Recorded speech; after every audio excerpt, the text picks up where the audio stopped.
Beautiful, beautiful. I want you to write down 3 things for me, please. I want you to, first of all, write down the word perspective. Perspective. And the word after that, I want you to write underneath it, vision.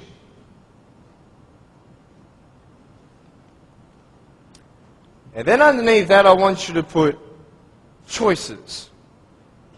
So perspective, vision, and choices. This is what I'm going to be speaking about. I'm going to be real with you and start from the beginning. I was born in a blessed country.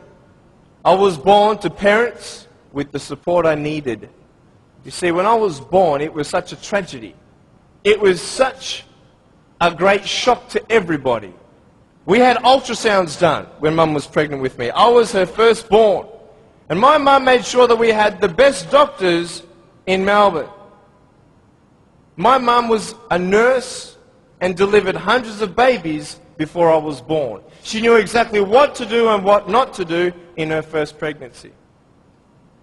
Yet, having all these precautions, this happened. And anybody who saw me and saw my parents automatically thought that, hey, this is a bad thing. And I mean, for anyone to say that would be a good thing, that is not sane. That would be insane. To say that, hey, congratulations, your baby's born without arms and legs. It was such just a pause in their life where they couldn't breathe. They couldn't fathom. What kind of life is their firstborn son going to live? Without arms and legs, he can't even feed himself. He can't even dress himself. Doctor said I would never be able to stand up, let alone jump around. You know, I'm so thankful that they knew nothing until I was born. Because imagine if my parents did know, and they would have what? The option of abortion. And the majority of the doctors, I believe, would encourage such an act. Why? Because what we see in this child's life is not going to be a good quality lifestyle for you and your child. And the wisest thing you could do is abort. Well, hey, who knew? Who knew that I would become a 23-year-old professional motivational speaker, speaking to 1 million people all around the world, starting schools in third world countries, building hospitals in the future and orphanages and all that stuff. We sponsor 43 kids who don't have food, fresh water and all that sort of stuff. And that's just the beginning. I'm a real estate investor. I'm a stock market investor. I love options trading. That's becoming one of my professions. I love real estate investing. I love the fact that we can make money doing real estate developing. Make our money, make more money. I love that fact. I love the fact, though, above all, that I can give the world something that others cannot.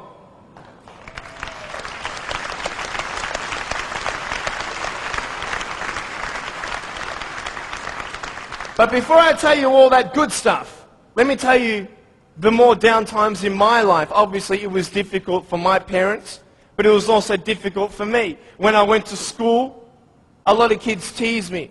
A lot of kids put me down. It was very difficult at starters to find friends, because everybody would look at me and think, well, maybe he also has a mental disability, and then people don't know how to approach me. But my parents encouraged me to just speak with people. And as I speak, a lot of people would say, well, hey, he's just like everybody else, just with a few parts missing. You know, I'm just like you. I've just gone out on the limb a couple more times than you have for my friends. But it's all good. But it was very difficult at times, and I had no one to tell me that everything's going to be okay the way I wanted it said. Because the way I wanted it said was, I wanted to be able to believe someone when they said, Nick, it's okay. Everything's going to be okay. The problem is, if anyone did say that, even my parents at times, I would say, how do you know? How do you know how it feels to be in my position? You don't even know the future. How can you say that I'm going to have a good life?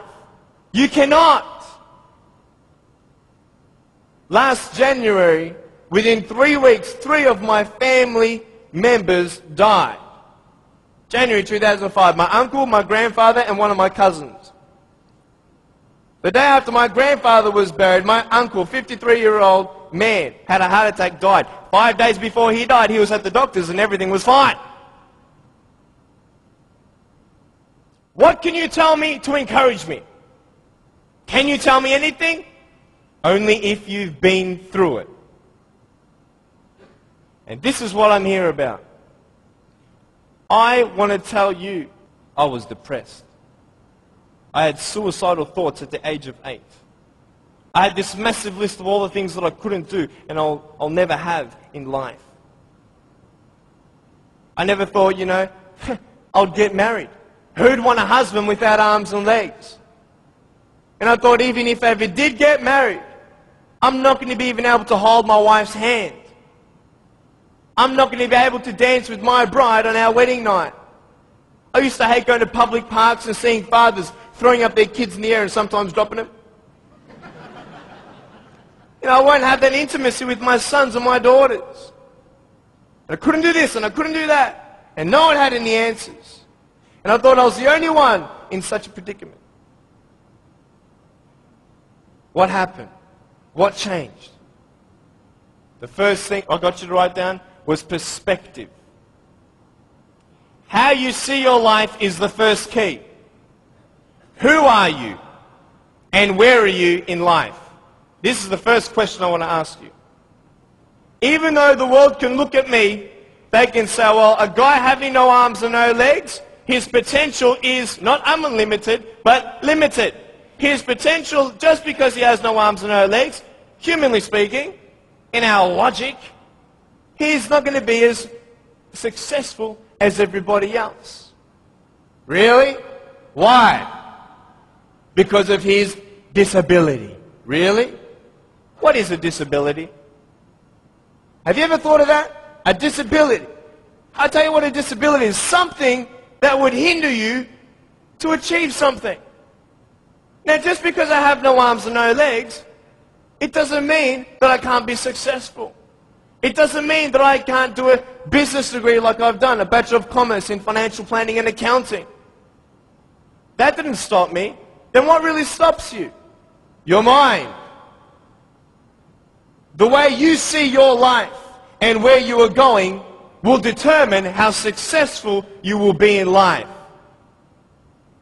I could say, yeah, I'm a guy without arms and legs, but what? I have my little chicken drumstick. Don't ask yourself and see what you don't have, see what you do have, and then say, okay, this is where I am. But don't limit yourself to say, well, if only I had this, or if only I had that. You can think of all the things that you don't have, but I want to ask you, is that really constructive? No. Why? Because no one can turn back time. It's up to you with what you do with today.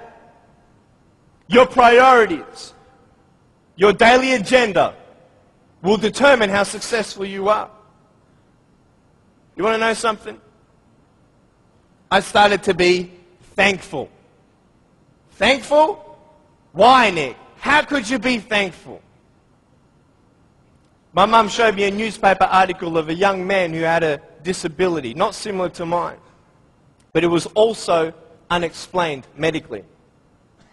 And I thought, you know what? I'm not the only one with something to bear. But I'm telling you, this perspective is everything. Giving yourself enough credit. Write this down. Give yourself credit. Even if the whole world told me that, Nick, you have no arms and no legs, you're not good enough, you're not going to reach your fullest potential, and even if you do, it's not going to be compared to anybody else's potential because you have no arms and no legs. Even if the whole world has that discouragement on you or their view on you, you don't have to believe them. You get it? You don't have to believe others' opinions. Because it's just an opinion. If a doctor comes to you and says, hey, I'm sorry, you've got cancer. What are you going to do? Get a second opinion. Right? Why? Because you want to make sure that he's right. You want to know exactly how much you have to live and what's going on. Well, why not get a second opinion when people put you down? Why not get a second opinion when your family thinks you're dreaming? Tell him he's dreaming.